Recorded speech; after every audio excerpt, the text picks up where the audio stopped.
ఇక స్వేచ్ఛల యుద్ధం. ఇక మూడో దేశం కోణంలో చూడొద్దు, ఏ దేశంతోనైనా భారత్ సంబంధాలు స్వతంత్రంగా ఉంటాయన్న రణధీర్.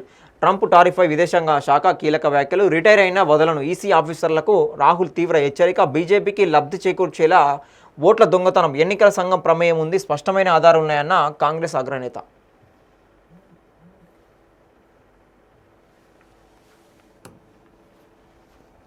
ఇక 71వ జాతీయ అవార్డుల ప్రకటన. ఉత్తమ చిత్రంగా బదవంత్ కేసరి, ఉత్తమ నటుడు షారుఖ్ ఖాన్, మహన్మాన్కు 2, బేబీకి 2 అవార్డు, బాలనటిగా సుకుమార్ కుమార్తె.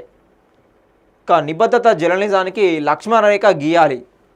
ఇక తిట్లు వచ్చిన వాళ్ళు ఆవారాలు జర్నలిస్టులమని అంటున్నారు, లేదంటే దేశ భద్రతకే ప్రమాదకరం. నిజమైన వాళ్ళు ఒకవైపు, పార్టీల జర్నలిస్టులను మరోవైపు ఉంచాలి. కాంగ్రెస్ కమ్యూనిస్టుల సహకారం భవిష్యత్తులో ఉండాలి. ప్రజల మేలు కోసం అదే మంచిది. ముఖ్యమంత్రి రేవంత్ రెడ్డి. ఇక బీసీ చక్రవ్యూహంలో కేంద్రము, బిల్లు ఆర్డినెన్స్ పెండింగ్, ప్రజల్లో మైలేజ్ పొందాలని హస్తం ప్లాను, ప్రతిపక్షాలపై విమర్శల దాడి, ఆర్డినెన్స్ క్లియర్ కాకుంటే పార్టీ పరంగా ముందుకు, క్షేత్రస్థాయి నేతల్లో కాస్త అయోమయమట.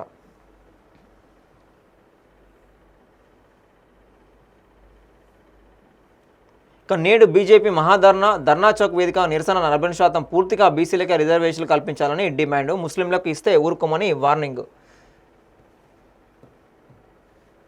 ఇక రహస్య మంతనాలు ఎందుకు? వారం రోజులుగా కేసీఆర్ వరుస సమావేశాలు. కేటీఆర్, హరీష్ రావుతో పాటు ముఖ్య నేతలు. జగదీష్ రెడ్డిని ప్రమోట్ చేస్తున్న అధినేత. ఇరిగేషన్ అంశాలు, పార్టీ బలోపేతంపై చర్చలు, సభ్యత్వ నమోదుపై రాని చర్చ, ఏం చేయబోతున్నారనే దానిపై కేడర్లో రకరకాల ప్రచారాలు. ప్రజల్లోకి ఏ అంశాలపై వెళ్తారనేది త్వరలో క్లారిటీ. ఇక మోడల్ రాష్ట్రమే లక్ష్యం, ఉత్సాహంగా జనహిత పాదయాత్ర.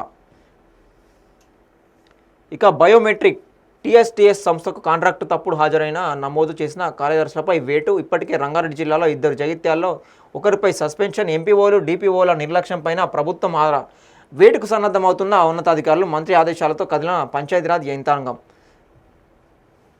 ఇక పార్టీ పరువు తీస్తున్న మైనంపల్లి వివాదాలకు కేరాఫ్గా మారిన వైనం. సీరియస్గా హైకమాండ్, త్వరలో చర్యలట. ఇక డిసెంబర్ నాటికి వైటీపీఎస్ పూర్తి, వచ్చే జనవరిలో అన్ని యూనిట్లలో విద్యుత్ ఉత్పత్తి. బనకచెలను అడ్డుకుంటాం, సీఎం మంత్రులు ఎందుకు నోరు విప్పడం లేదు? సాగునీటి జలాలపై అవగాహన లేకుండా లోకేష్ వ్యాఖ్యలు. కాళేశ్వరానికే చిల్లు పెడతామంటే చూస్తూ ఊరుకోం, మాజీ మంత్రి హరీష్ రావు వ్యాఖ్యలు. ఇక ఇవి స్వేచ్ఛలో వచ్చిన హైలైట్స్. ఇక